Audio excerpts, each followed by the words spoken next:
You can start. You can start. Yeah. So, who will start now? Yes. Go ahead. Okay. Om. May God bless everyone, bring peace, wisdom, and harmony. I think these are more required things than intelligence and knowledge now. Today, we are going to talk about constitution for Metaverse. Because we like constitutions. Constitution is not a new concept. If you go back in history, and you will find that in Greek civilization, they used to have more than 100 types of constitution. So it was always a very fancy idea that can we govern our people through constitution. Then it failed. In Roman Empire, we didn't see much influence of the constitution, and then after 4th century, I think the first constitution maybe came in quite late, 18th, 19th century. So we survived without constitutions for almost like half of our civilization. But then we got this idea, yes, we need constitution. Then we designed our constitutions, and our constitutions are based on some very liberal ideas like the democracy, rule of law, and it worked very well. In physical world, more or less, many people might feel why, it's not working because still we are seeing a lot of wars and this war, that war, but they need to go back in history and see that we used to have maybe 10 to 20 times more war. Countries are still going for war and they will keep going, but within that country, people can resist, people can protest that we don't want to go for war or we support this war because of the constitutional provisions. Constitution gives them right to say yes or no, and constitution gives them right to change the government in most of the countries. But then when we move from the physical world to virtual world, from 2D to 3D, then things started changing. Because we are very used to have the experience of 2D. We know what is 2D. But when we move to 3D, we love it, we like it, but still we don't know how to react, how to behave, and what are the psychological, social, and political consequences of 3D world. This is a new development, but we are all excited.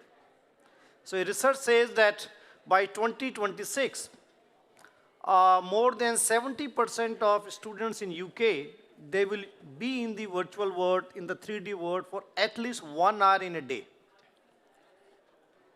And I think if you want to experience the 3D world, please go to Meta. I think they are giving you free experience of Ray-Ban. It's a very good marketing. So it's everywhere. And that's the future. I think the mobile or devices which we are having right now, very soon they will be in museum. Maybe next 10, 15, 20 years, we will be a museum of mobiles. And then there will be a virtual world where people will be interacting. This is the future, whether we like or not. So we are moving to 3D. This is certain, no doubt. And the biggest achievement of AI would not be generative AI. People are losing interest in generative AI. But the biggest achievement of AI would be how to bring human experience, in the 3D world. Can you touch and feel? Can you have the same experience of through 2D in 3D? That would be the biggest achievement of AI. It's going to happen. Now we want to regulate it. This is like normal human reaction. Whenever something new comes, we say, let's regulate it. And then for the regulation, we have different types of ways, all well-tested formulas, which we started developing in 19th century. Then we did very perfection in the last century, where we were able to make some very good laws and regulations at the international and regional level. And we want to try the same formula for 3D world. But I don't think that it's going to work, because in the 21st century, I'm talking about 2030, when we will be in real 3D world, and most of us will be living in that 3D world for at least few hours in a day.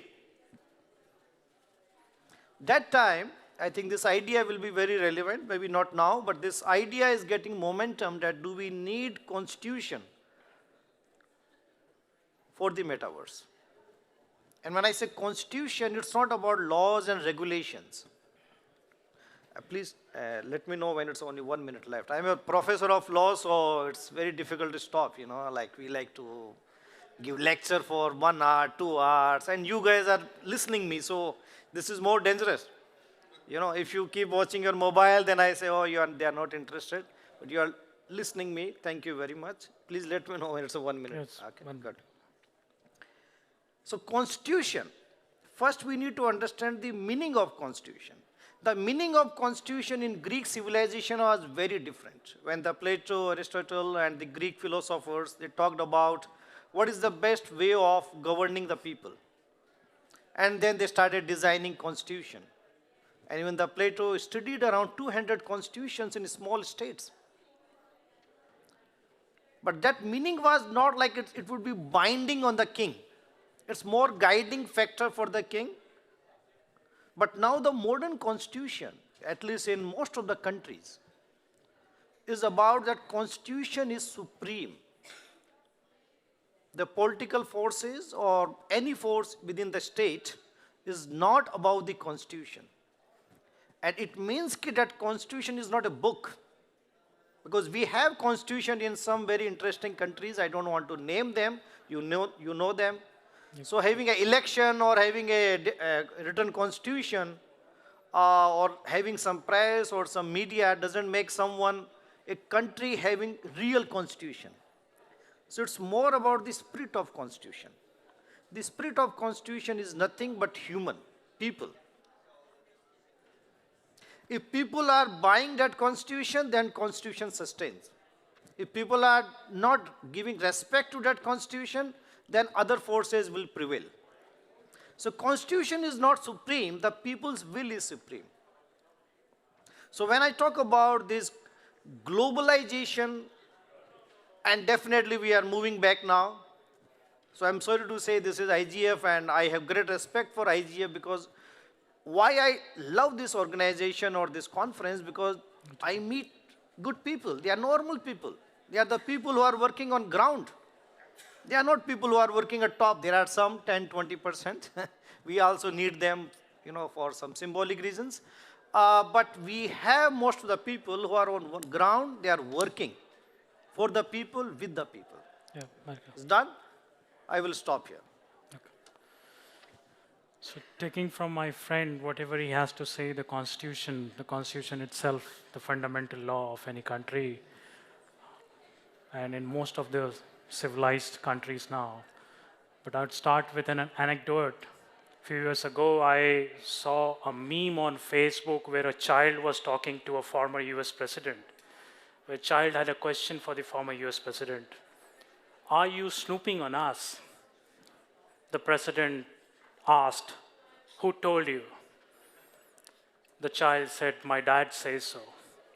Prompt came the reply, he's not your dad. He's not your dad.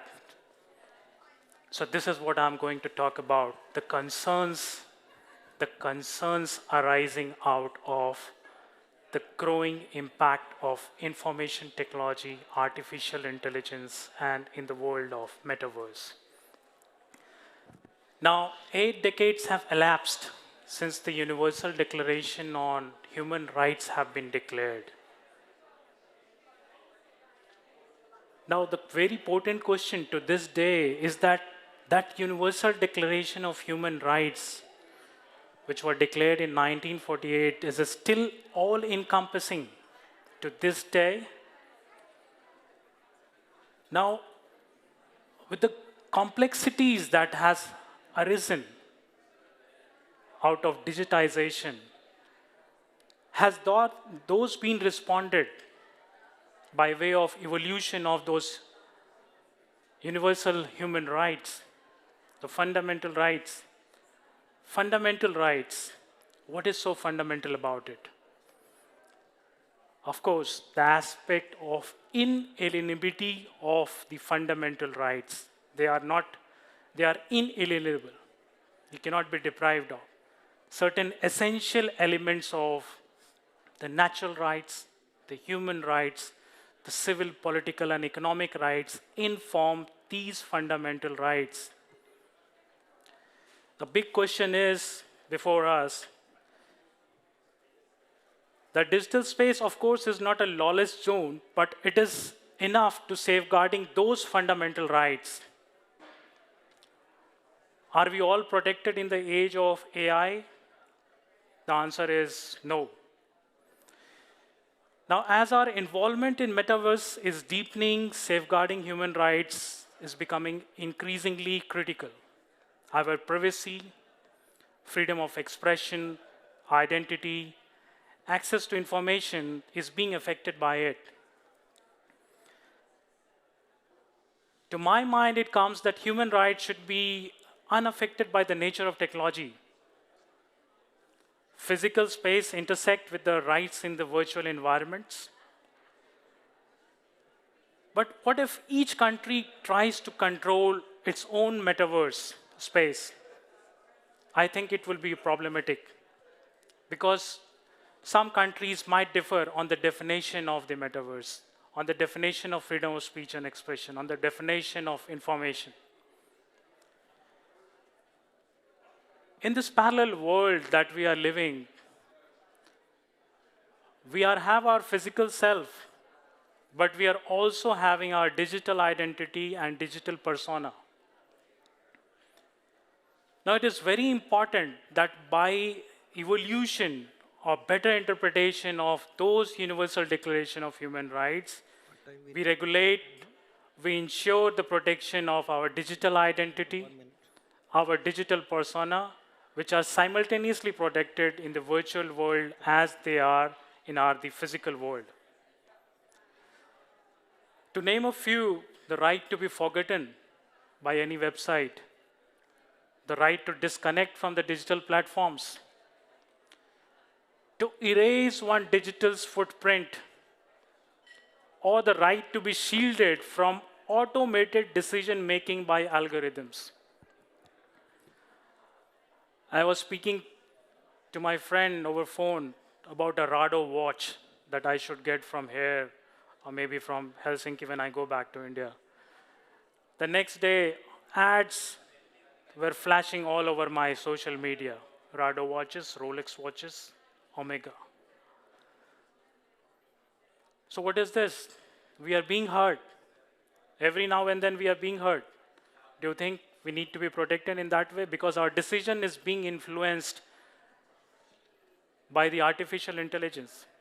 At this point of time, it is important for an intergovernmental forum which does not affect the sovereignty of any nation. It is imperative that we develop an international dialogue. If we are doing it, we are not doing it enough.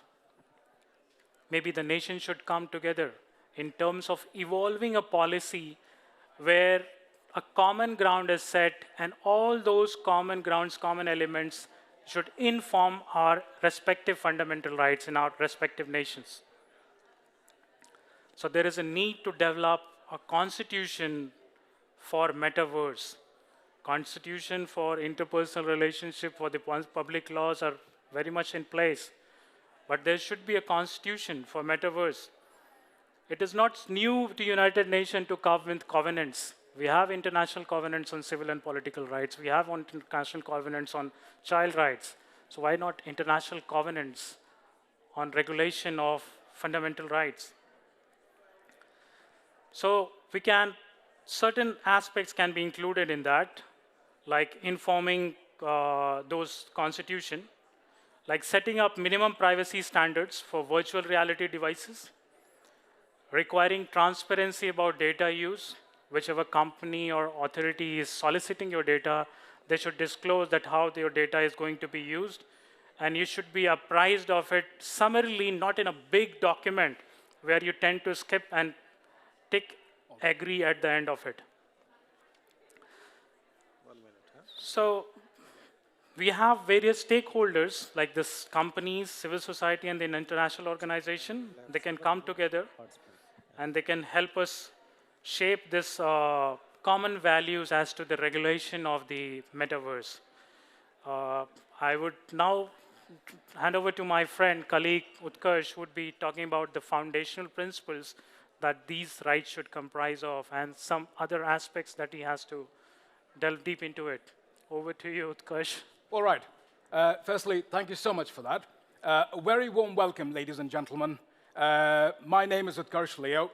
You can call me Leo for the ease of pronouncing my name. The objective of this talk today is to give you an understanding about how the metaverse should be regulated. Okay? If you look at what the law is nothing but a set of rules that incentivizes behavior, right? In a way, law without sanctions has no value. And we see that the society where we're living in, because of these rules and regulations, things tend to be in order, right? But now what's happening is, firstly, after the internet revolution, once we are entering into Web 3.0, we have the metaverse, right? A 3D world which is interactive, a 3D world that is immersive. And if you've been following the news, what you will find is that there are offenses happening in this world. For instance, a few months ago, there was a person who was pinned down by digital avatars and was violated in the metaverse, right? So this does raise questions about whether the laws that we have right now, are they fit for regulating the metaverse? Because if you look at real-world laws, they're based on geography. They're based on some form of physical presence. Consider murder. If murder happens, there is generally a dead body. There is a crime scene, perhaps a weapon, etc., etc. Can we replicate a same scenario in the metaverse? Well, technically, no one has died. So is the current world law fit enough to regulate murder in the metaverse because no one is dying?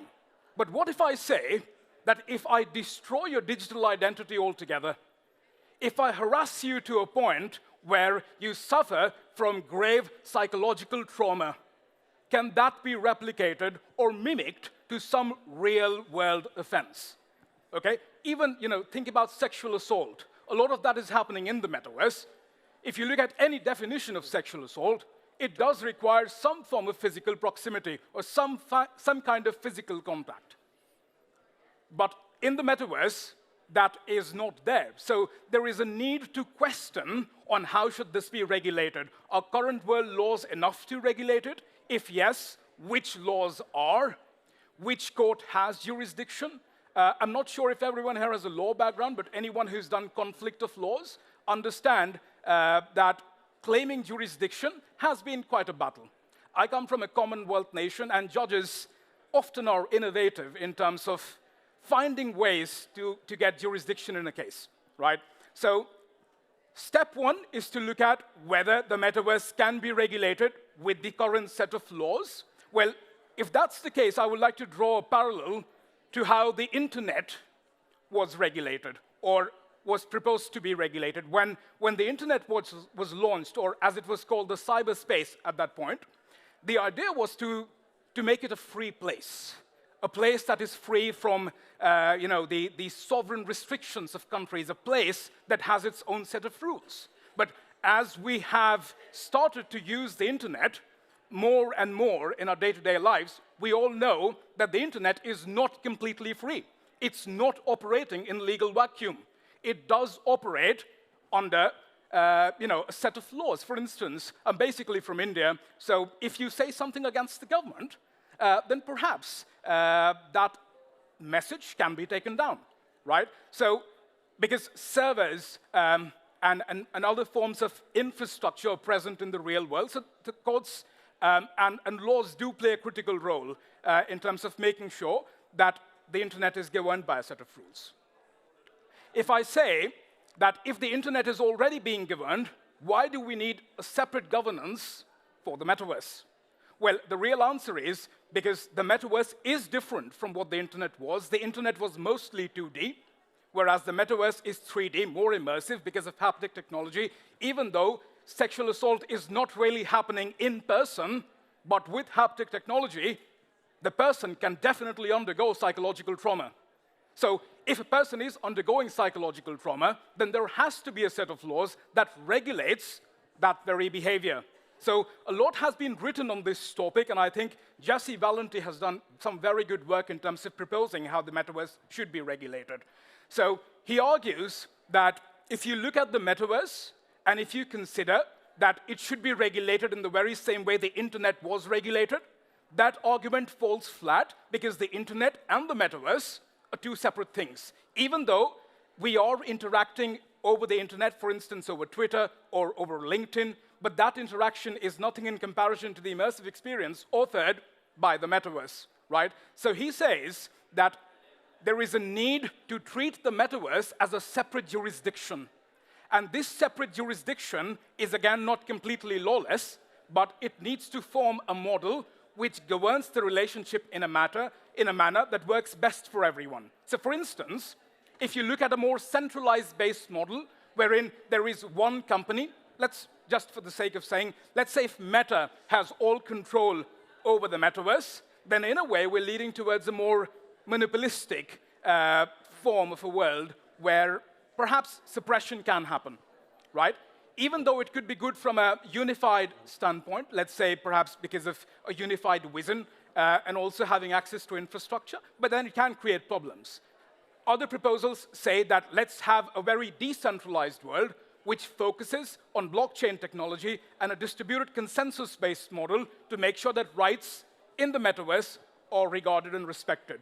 But both of them have their own positives and negatives. So the approach that is suggested is that it's better to have a hybrid model wherein you may have a central entity, but at the same time, certain rights are recognized through blockchain and distributed consensus-based mechanisms. And all of this, remember, is not happening in the vacuum of laws, because you definitely need court supervision or domestic jurisdiction in the regular world to make sure that if let's say some sort of sexual assault is happening in the metaverse, then there has to be actions in the real world because they're both interconnected.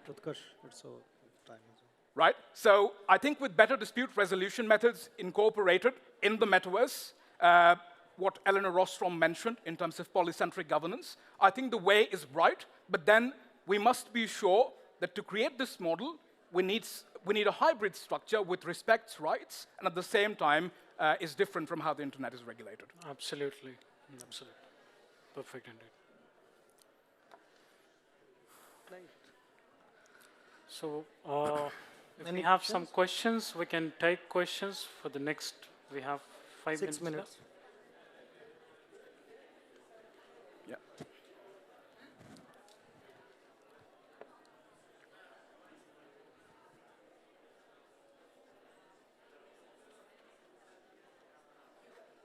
It was a very, very interesting presentation from all three of you. And I have a question specifically with regard to the challenge of jurisdiction, but also potential crimes happening in the metaverse. Do you already have knowledge or examples of criminal situations that have happened in the virtual world and have been brought before judges, or and how they have been solved in practice? Because I'm intrigued as to the decisions on jurisdictions, control. I really do see effectively the need for clarification, at least in the regulation, specifically affecting the metaverse. But when it comes to rights, right. I mean, and you say the same rights that apply offline apply online. Obviously, it's a matter of adapting them. to the new reality. The same way as when the right to privacy was established, there were no computers, so eventually we had to elaborate on data protection. But it wasn't, now it is coded, but it wasn't a new right. It was a natural evolution of the previous right. So I would question that in terms of rights, we probably need to clarify and extend. But specifically, yes, I'm interested to hear if there are cases, practical cases that have been brought to justice or are being investigated that you know of and that pose these questions. Thank you. All right. Firstly, brilliant question, right? So my response to that has an answer and has a clarification.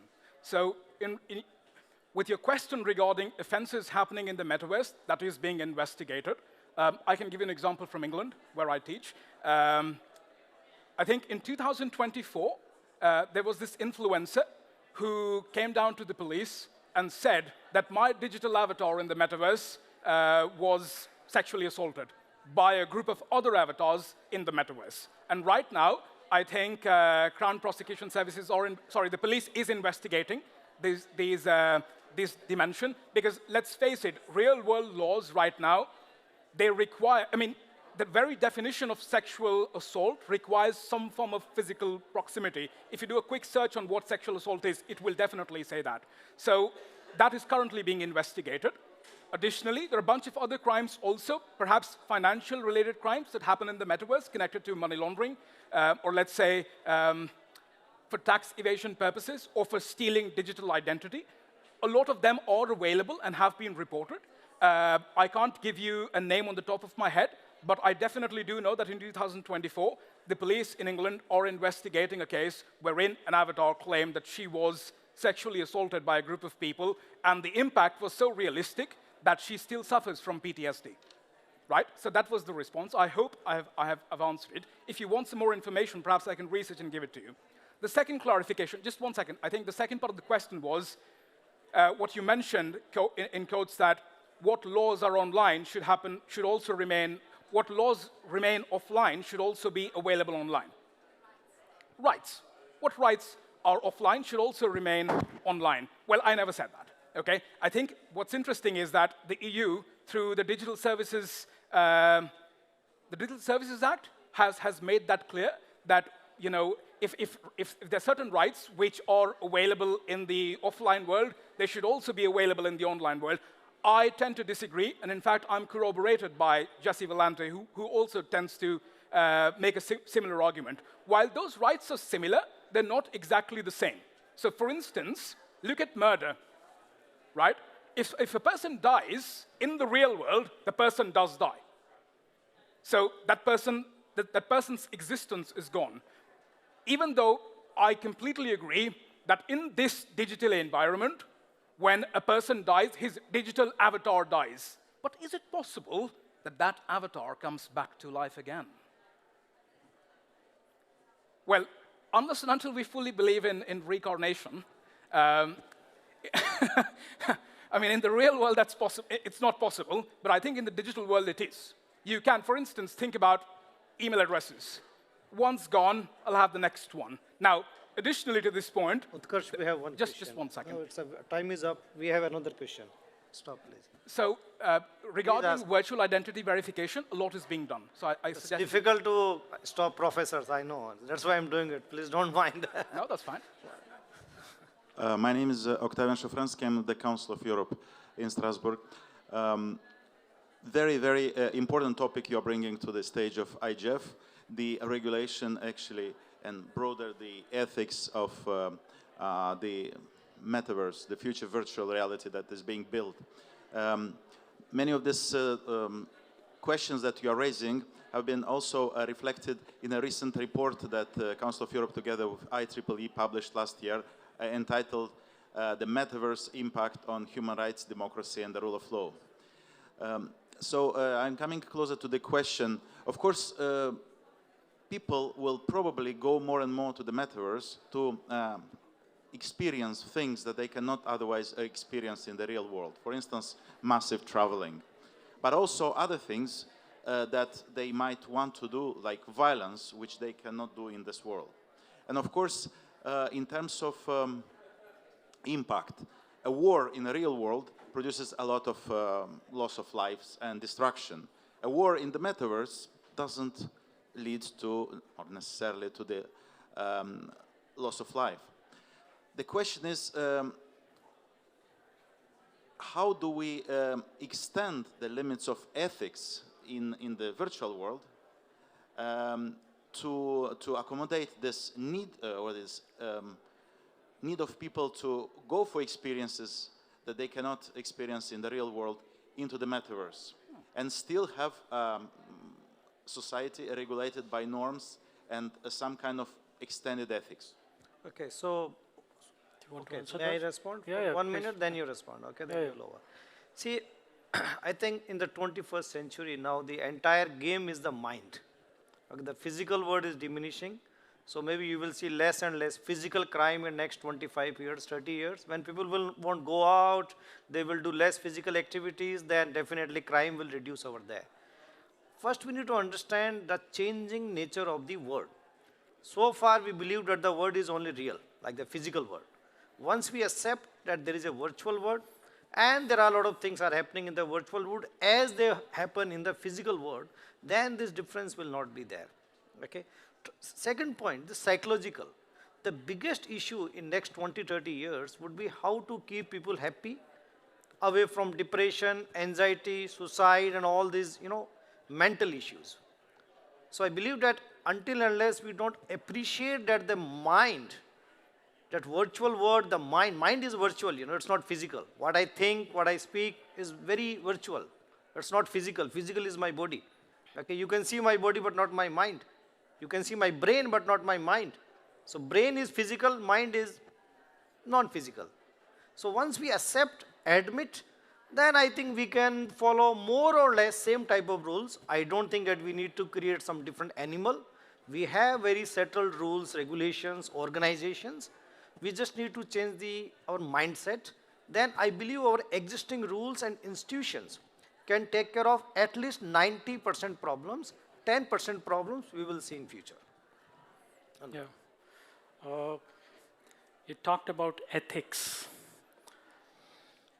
It's the common values that we come into, a consensus that we develop. A thing that is wrong in any country is equally wrong in another country. It may not be so possible in the physical world because the definition of the crime varies. But there is the good thing about this metaverse and the information technology is that there are certain things which is evil in particular domain is evil elsewhere as well. So I don't think there will be much of a challenge to come up with common values. So once we identify that these are the dimensions or the facets that we are intend to regulate by way of common laws or coming up with a common consensus, then it would be very easy to frame or inform or include those laws in our respective countries. So the first step should be the identification of all those common values, common goals that we intend to protect, like privacy, the use of the information, your digital identity, your digital persona, right not to be impersonated. So these are certain common things, common values that we need to have a consensus upon, and I think that would set the task easier to come up with a common laws. May I just add an addition? Okay, I think that's fine. Thank you. I think the time is up, and of course, some of us, we can continue this conversation over a cup of coffee. And we have a lot to discuss and a lot to share and hear from you as well. Thank you so much for being a patient audience. Thank you very much.